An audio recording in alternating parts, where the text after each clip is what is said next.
Back again on my YouTube channel Rana's Education and today's topic is लोक सभा। आज हम के वीडियो में हम लोग लोकसभा के बारे में पढ़ेंगे। पिछले वीडियो में हम लोगों ने पढ़ा था कि पार्लियामेंट का क्या हिस्सा होता है और ये हमारा पार्लियामेंट। लास्ट टाइम हम लोगों ने यूनियन पार्लियामेंट के कंस्टिट्यूएंट्स के बारे में पढ़ा था कि उसमें क्या होता है क्या ना होता है, गवर्नमेंट के बारे में पढ़ा था।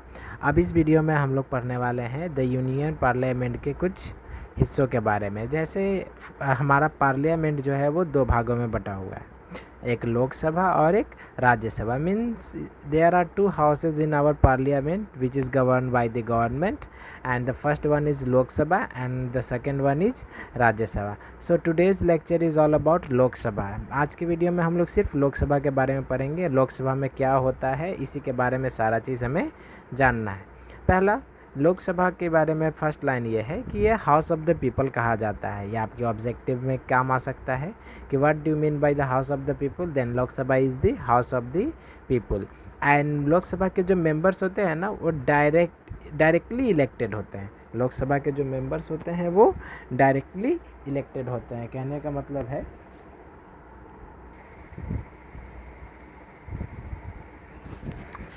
Members are directly elected by the people of India, यानी कि हमारे देश के जो नॉर्मल जिनके पास वोटर आईडीज़ है वो इन्हें सिलेक्ट करते हैं, जो कि हमारा इलेक्शन होता है 5 सालों पे उसके through. And elected members has the term of 5 years. और लोकसभा के जो भी मेंबर्स होते हैं उनका कार्यकाल, यानी कि वो कितने साल तक काम मतलब सत्ता में रह सकते हैं, 5 साल तक रह सकते हैं, या 5 साल तक उनकी सदस्यता का टीन्योर होता है। बट अगर किसी इमरजेंसी का ज़रूरत पड़ा तो उस समय यह 5 साल का ड्यूरेशन 1 साल एक्स्ट्रा बढ़ सकता है। ये हमारे लोकसभा का पार्ट हुआ। पार्ट इन द सेंस कि लोकसभा का क्या क्या फीचर्स होता है हम लोगों ने यहाँ पे पढ़ा। पहला था house of the people, second था members are directly elected by the people of India, third one is elected members has the tenure of 5 years, यानी 5 साल का कार्यकाल होता है और ये 5 साल समय समय पर बढ़ भी सकता है इमरजेंसी आने पे। And now after that composition, और इसे हम लोग आप कंस्टिट्यूशंस भी कह सकते हैं, यानी कि लोकसभा कैसे बनता है, लोकसभा का क्या क्या पार्ट्स है, लोकसभा में क्या क्या मिलकर लोकसभा को कंप्लीट करते हैं उसके बारे में जानना है। So first one is written here like govern maximum strength is 552 members, यानी कि लोकसभा में मैक्सिमम नंबर्स कितने हो सकते हैं, 552 मेंबर्स के हो सकते हैं। एंड आफ्टर आर्टिकल 331 जो कि 2019 और 20 के बीच में ये समय था, उसमें क्या किया गया था, जो कि 2 सीट्स रिजर्व्ड होता था ना एंग्लो इंडियन के लिए। Anglo Indian in the sense कि जो हमारे कंट्री के नहीं होते थे, किसी उन लोगों को हमारे प्रेसिडेंट इलेक्ट करते थे। तो वो जो 2 सीट्स था 552 में से, उसे क्या किया गया, आर्टिकल 331 के थ्रू हटा दिया गया। और अब इस तरह से हमारा टोटल स्ट्रेंथ लोकसभा का क्या हो गया, 550 मेंबर्स का हो गया। ध्यान रहे 550 मेंबर्स जो थे वो बने हैं इस बार, नहीं तो जनरली 552 मेंबर्स होते थे 2019 से पहले, लेकिन 2019 के बाद आर्टिकल 331 के थ्रू इसको हटा दिया गया, जो कि प्रेसिडेंट इसको इलेक्ट करते थे। हेंस टोटल सीट आपका क्या हुआ, 550। एंड 550 में 530 मेंबर्स जो होते थे ना वो स्टेट्स के होते थे, यानी कि हमारे कंट्री में जो भी स्टेट्स हैं 28 स्टेट्स हुए हमारे कंट्री में, 28 स्टेट्स के टोटल मेंबर 530 होते थे। और बाकी 20 मेंबर्स जो होते थे वो यूनियन टेरिटरीज से रिप्रेजेंट करके आते हैं। ठीक है, ये 2 मेंबर आपको ध्यान रखना है कि स्टेट्स से 530 मेंबर्स आते हैं और 20 मेंबर्स यूनियन टेरिटरीज से आते हैं। Seats of member depends upon the population of states, और यह भी ध्यान रखना चाहिए कि जो सीट्स ऑफ मेंबर्स होता है ना वो स्टेट्स के पॉपुलेशन पे डिपेंड करता है। मीन्स कहने का कि if a state having a large population, large number of population, then the largest number of the Lok Sabha will be from there. Like UP, हमारे यूपी का जो है सबसे ज़्यादा पॉपुलेशन है, इसीलिए यूपी से टोटल कितने मेंबर्स हैं, 80 मेंबर्स है। एंड आपका जो सिक्किम है, सिक्किम बहुत छोटा राज्य है, तो वहाँ से सिर्फ एक ही मेंबर ऑफ पार्लियामेंट जाते हैं। ठीक है ना, ये मेंबर्स आपके वहाँ पे इसी तरह से बनते हैं।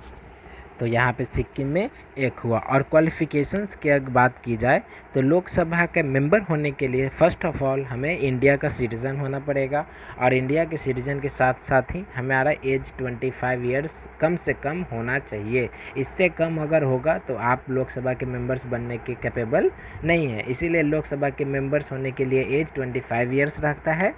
एंड उसके बाद आपका इलेक्टरल रोल में आपका नाम इनरोलमेंट होना चाहिए, यानी कि जो वोटर आईडी कार्ड है आपका नाम उसमें होना चाहिए, ताकि आपका जो चुनाव हुआ, आपका जो हिस्ट्री है वो पता चल सके कि आप कहाँ से जीत कर आए हो, है ना। हमारे इलाके में होता नहीं था चुनाव, तो हमारे इलाके से जो विधायक है उसी में से जो हमारा गवर्नमेंट बना उसी से फिर हमारा स्टेट के थ्रू वो रिप्रेजेंट होकर के एमपी बनता है। फिर इसके बाद उस बंदे का, जो बंदा हमारा लोकसभा का मेंबर बनने वाला है, उसके पास सारा फाइनेंशियल रिक्वायरमेंट्स होना चाहिए। किसी भी तरह का उस पर डेप्ट या लोन होना नहीं चाहिए। अगर इस तरह की बातें होती है तो वो कैपेबल नहीं समझा जाएगा। साथ ही साथ वह अगर लोकसभा का सदस्य बनने वाला है तो उससे पहले वो किसी भी गवर्नमेंट पद पे, यानी कि कोई सरकारी नौकरी या कोई भी गवर्नमेंट भत्ता उसके हाथ में नहीं होना चाहिए। अगर कोई बंदा सरकारी जॉब कर रहा है और उसके साथ अगर वो लोकसभा का सदस्य बनने की कोशिश करता है तब भी वह डिस्क्वालीफाई हो सकता है। पाँचवा है नॉट ए क्रिमिनल और मेंटली स्टेबल, यानी कि इंसान जो होना चाहिए वो क्रिमिनल नहीं होना चाहिए, यानी कि हैव नॉट क्रिमिनल रिकॉर्ड्स। नहीं, क्रिमिनल रिकॉर्ड्स हो सकते हैं, sorry, it is wrong, it is wrong, it is wrong, it is wrong. Mentally stable होना चाहिए, यानी कि वह कोई पागल नहीं होना चाहिए। फर्स्ट ऑफ ऑल वो कोई पागल नहीं होना चाहिए। अगर वो दिमागी रूप से ठीक नहीं है तब भी वो मेंबर ऑफ पार्लियामेंट बनने के लायक नहीं है, लोकसभा के सदस्य बनने के लायक नहीं है। यहाँ पे मैंने लिखा है if any of these requirements lacks in the person then he or she is not able to permitted or disqualified, यानी कि अगर इनमें से कोई भी क्वालिटी अगर किसी बंदे में मैच नहीं कर रहा है तो वह लोकसभा का सदस्य बनने के लायक नहीं होता है। और उसके बाद लोकसभा में कहा जाता है क्या कि लोकसभा की सीट्स के बारे में जो हम लोगों ने पढ़ा, टोटल 550 सीट्स होते हैं। वो 5 सीट्स जो होते हैं ना, 550 सीट्स, वो ना किसी समय पे मतलब खाली हो सकते हैं। उसके खाली होने के कंडीशंस पहला है कि अगर कोई मेंबर जो होता है रिज़ाइन कर देता है, इफ़ अ मेंबर रिज़ाइंस, अगर कोई मेंबर रिज़ाइन करता है खुद से स्वेच्छा से, अगर वो त्याग देता है तब भी उसका सीट खाली हो जाएगा, यानी कि मेंबर ऑफ लोकसभा बनने का चांसेस खाली हो गया। अब कोई दूसरा बंदा उस सीट के लिए अप्लाई कर सकता है, यानी कि उसका चुनाव हो सकता है।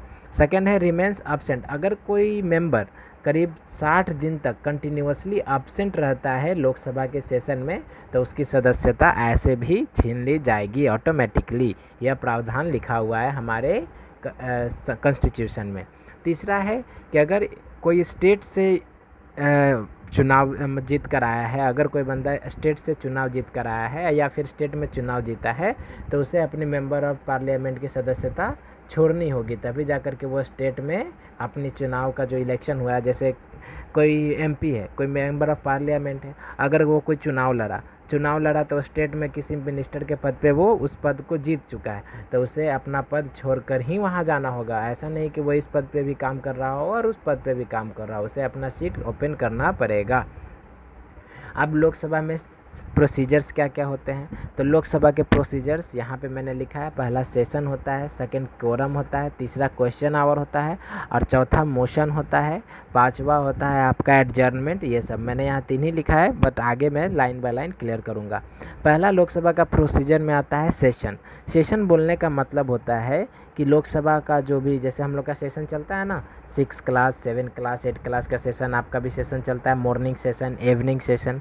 जैसे आपका सुबह में क्लास होगा तो मॉर्निंग सेशन अभी हो गया होगा, जब आपका गर्मी का छुट्टी ख़त्म हो जाएगा तो डे सेशन होता है। जस्ट लाइक वैसे ही वहाँ का भी सेशन होता है कि लोकसभा में सेशन चलता है तो उसको सम्मोन कौन करता है, प्रेसिडेंट। याद रखना, ये मैंने रेड पेन से इसीलिए मार्क किया है कि जो प्रेसिडेंट होता है ना वही दोनों हाउसेज यानी कि लोकसभा और राज्यसभा के हाउसेज को सम्मोन करता है, सारे मेंबर्स को बुलाता है मीटिंग के लिए।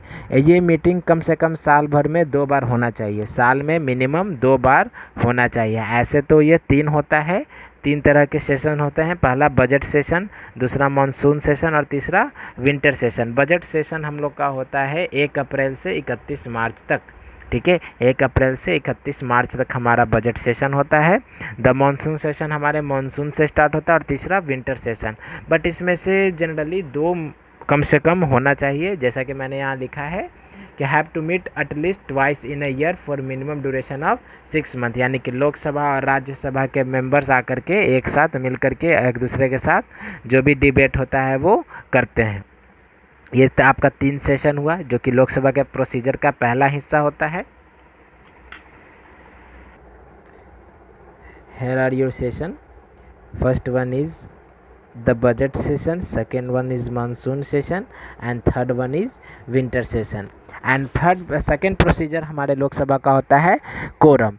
कोरम कहने का मतलब होता है कि एक ऐसा सिचुएशन जिसमें एक ऐसा सिचुएशन, जैसे कोरम कहने का मतलब ना कि हमारे स्कूल में अगर कोई स्टूडेंट्स नहीं आता है, जैसे 50 स्टूडेंट क्लास में है और उसमें से 45-46 स्टूडेंट्स नहीं आए, तो बाकी जो 4 स्टूडेंट्स आता है उसे हम लोग क्या करते हैं, उसके कारण क्लास को एडजर्न किया जाता है ना, क्योंकि बच्चे आए ही नहीं है। ठीक उसी तरह से कोरम भी उसी तरह का सिचुएशन होता है जिसमें session will not pass any bill or completed if the required attendance of the members is not present, यानी कि अगर सारे मेंबर्स में से जो रिक्वायरमेंट होता है 1/10 ऑफ द टोटल मेंबर्स का रिक्वायरमेंट होता है, यानी कि मेंबर्स में कम से कम अगर 100 मेंबर है तो 10 मेंबर आना पड़ेगा। और हमारे लोकसभा का कितना था, 530 था, 530, जिसमें से 53 मिनिमम 53 और 55 मेंबर्स को आपको प्रेजेंट होना ज़रूरी होता है।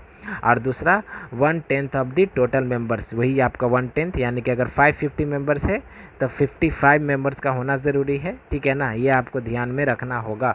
अगर ऐसा नहीं होता है तो कोरम कहा जाता है उसे, यानी कि वो सेशन कंप्लीट नहीं होगा, सेशन को रद्द कर दिया जाएगा, वो सेशन बर्बाद हो जाएगा मेंबर्स नहीं आने के कारण, मेंबर के प्रेजेंट होने के नहीं होने के कारण। यहाँ पे लिखा है मैंने, लोकसभा के मिनिमम 55 वो मेंबर्स होने चाहिए, राज्यसभा के 25 मेंबर्स होने चाहिए। ये दोनों अगर 55 + 25 मेंबर्स अगर होते हैं तभी जाकर कोरम सेशन नहीं होगा। अगर इससे कम हो गया तो कोरम अपना अप्लाई करेगा और सेशन को रद्द कर दिया जाता है। ये बात आपको समझ में आनी चाहिए। जस्ट लाइक क्लास में अगर स्टूडेंट्स नहीं आए तो क्लास को एडजर्न किया जाता है ना, क्योंकि बच्चे हैं ही नहीं तो टीचर पढ़ाएंगे किसे। वैसे ही अगर मेंबर्स आएंगे ही नहीं तो फिर टॉपिक पे बात कौन करेगा, उस पर क्वेश्चन कौन एराइज करेगा, वो चीज़ है। तीसरा होता है क्वेश्चन आवर। देखो क्वेश्चन आवर ना हमारा ये लोकसभा के सेशन का मेन पार्ट में से आता है। जैसे first hour of Lok Sabha, question hour जो होता है ना, इसे फर्स्ट आवर ऑफ लोकसभा भी कहते हैं, क्योंकि इसी में पहली बार मतलब लोकसभा का फर्स्ट आवर जो होता है ना, वो क्वेश्चन कहने के लिए कहा जाता है। यानी कि जिनके पास जो क्वेश्चन है, जो लोग जमा हुए वो अपने क्वेश्चन को करते हैं। यहाँ पे लिखा है it is the procedure of asking question from the government on matters of the public interest, यानी कि जो रनिंग गवर्नमेंट है, जो उस समय का रनिंग गवर्नमेंट होता है, कंट्रोलिंग गवर्नमेंट होता है, उससे लोग क्वेश्चन करते हैं। Members of the parliament question करते हैं कि आपने क्या क्या काम किया है पब्लिक के लिए। ठीक है, और इस क्वेश्चन पूछने के राइट को हम लोग क्या कहते हैं, इंटरपेलेशन, यानी कि the right of asking question is called interpellation. और ये राइट ऑफ आस्किंग क्वेश्चन सिर्फ एमपीज़ के पास होता है, मेंबर्स के पास होता है, कोई थर्ड बाहरी आदमी जाकर ये क्वेश्चन नहीं कर सकता है। ठीक है, ये इंटरपेलेशन ध्यान में रखना चाहिए। अब वो 3 तरह का क्वेश्चन पूछा जाता है हमारे क्वेश्चन आवर में। पहला एक होता है starred question, second unstarred question, third होता है short notice question. Starred question कहने का मतलब कि सीधा सीधा सवाल मैंने किया कि फॉर एग्ज़ाम्पल कि गवर्नमेंट अगर कोई काम कर रहा है, ठीक है, गवर्नमेंट को कोई पैसा दिया गया। अब गवर्नमेंट ने कोई पैसा दिया गया, वह जैसे 100 करोड़ रुपीज़ पैसा दिया गया गवर्नमेंट को। अब उससे कहा गया कि आपने 100 रुपीज़ का क्या काम किया, तो स्टेट क्वेश्चन में ये पूछा जाता है। तो गवर्नमेंट ने कहा कि इसमें से हमने 80 करोड़ रुपीज़ मतलब कुछ में खर्च किए। तब उस पर दूसरा क्वेश्चन, स्टर्ड क्वेश्चन कहने का मतलब कि एक पर क्वेश्चन तो दूसरा एक और उसी से रिलेटेड दूसरा क्वेश्चन भी हम लोग पूछ सकते हैं। यह स्टर्ड क्वेश्चन का पार्ट होता है। अनस्टेयर्ड क्वेश्चन का मतलब होता है कि आपने अगर एक सिंपल क्वेश्चन जो भी पूछा, उसका जो भी जवाब आया, उसके बाद आप दूसरा क्वेश्चन नहीं पूछ सकते हैं। और शॉर्ट नोटिस क्वेश्चन जो होता है, ये गवर्नमेंट को लिख करके दिया जाता है कि हम इस पर क्वेश्चन पूछना चाहते हैं, इस टॉपिक पर क्वेश्चन पूछना चाहते हैं, बट ये टोटली गवर्नमेंट पे डिपेंड होता है कि वो इस क्वेश्चन को एक्सेप्ट करेगा या नहीं करेगा। यानी कि इस तरह से आपका क्वेश्चन आवर समझ में आया। पहला होता है कि एक क्वेश्चन से लगातार दूसरा क्वेश्चन भी हम लोग पूछ सकते हैं, जो कि स्टर्ड क्वेश्चन कहलाया। सेकेंड अनस्टर्ड क्वेश्चन में आप एक सवाल पूछिए, अगर उसका जवाब मिला बस उसके बाद दूसरा क्वेश्चन आप नहीं पूछ सकते हैं। तीसरा शॉर्ट नोटिस क्वेश्चन। अब स्टड क्वेश्चन का फॉर एग्जांपल मैं आपको बता दूं कि अगर कोई टीचर बच्चे से पूछता है कि कल आप क्यों नहीं आए, तो बच्चा कहता है कि सर कल मैं बिज़ी था, ठीक है। तब टीचर उस पर दूसरा क्वेश्चन पूछता है, तो तुम्हारा होमवर्क बनना चाहिए था ना, कल का अगर लीव लिया आपने तो होमवर्क भी बनना चाहिए। ये टीचर ने उसी क्वेश्चन के साथ दूसरा क्वेश्चन किया, तो ये स्टेट क्वेश्चन में आया। लेकिन द सेकंड क्वेश्चन क्या हुआ, एक अनस्टेड क्वेश्चन हुआ कि टीचर ने पूछा कि तुमने होमवर्क क्यों नहीं बनाया, तो स्टूडेंट ने कहा कि सर मैं शादी में गया हुआ था या मेरी तबीयत ख़राब थी। उसने डायरेक्ट आंसर दिया। अब उस पर टीचर दूसरा क्वेश्चन नहीं पूछ सकता। और शॉर्ट नोटिस क्वेश्चन में यह गवर्नमेंट डिपेंड करता है कि वो इस क्वेश्चन को एक्सेप्ट करेगा या नहीं करेगा। फोर्थ होता है हमारा मोशन। ये हमारे प्रोसीजर का एक अंग है, जिसमें मोशन कहने का मतलब विधेयक होता है, ठीक है ना। It is a formal proposal, यानी कि ये जनरल होता ही है। अगर किसी लोकसभा का सेशन चल रहा है, लोकसभा के सेशन में अगर चलने के दौरान उसको चलाने के लिए हमें मोशन की ज़रूरत पड़ती है, यानी कि एक विधेयक लिया जाता है, कुछ नियम के दस्तावेज होते हैं। इट इज़ अ, यहाँ पे मैंने लिखा है, look, it is a formal proposal asking the house to take some action, यानी कि यह एक फॉर्मल प्रपोजल होता है, यानी कि यह होना ही है। ये नहीं होगा तो आपका मोशन चलेगा ही नहीं। यह मोशन ही है जिसके कारण आपका जब क्वेश्चन लाया गया, जैसे विधेयक लाया गया कि हम ये नियम बनाना चाहते हैं, फॉर एग्जांपल हमारे राज्य में कहीं पे कुछ नियम लगाना है, टैक्स लगाना है, तो टैक्स एक विधेयक हो गया, tax is called a motion. अब इस पर हमारे संसद के दोनों सदन मिल करके क्या करेंगे, बात विवाद करेंगे। इसी के कारण लोग अपना आर्ग्यूमेंट करते हैं, एक्सप्रेशन देते हैं, डिस्कशन करते हैं, ओपिनियन देते हैं, ये सारे इश्यू पे। अब ये तुम्हारा इश्यू जो है, आपका जो विधेयक है, जो मोशन है, वो किसी भी टॉपिक पे हो सकता है, किसी भी तरह के टॉपिक पे, various issues of the adoption. बस इस पर डिपेंड होता है कि इसे एक्सेप्ट किया गया है या फिर रिजेक्ट किया गया है। ये मिनिस्टर्स या फिर मेंबर्स के थ्रू कर सकते हैं। पता है इसमें क्या होता है, इसमें मोशन में अगर लोग नाखुश हैं तो एक दूसरे से इतना वाद विवाद करते हैं कि कुछ लोग तो चेयर्स तोड़ने लगते हैं, चेयर फेंकने लगते हैं, माइक फेंकने लगते हैं। फाइनली हमारे जो जो उसको चलाने वाले होते हैं, कंट्रोलर्स को, वहाँ से उनको एडजर्न करके उन्हें बाहर निकाला जाता है ज़बरदस्ती।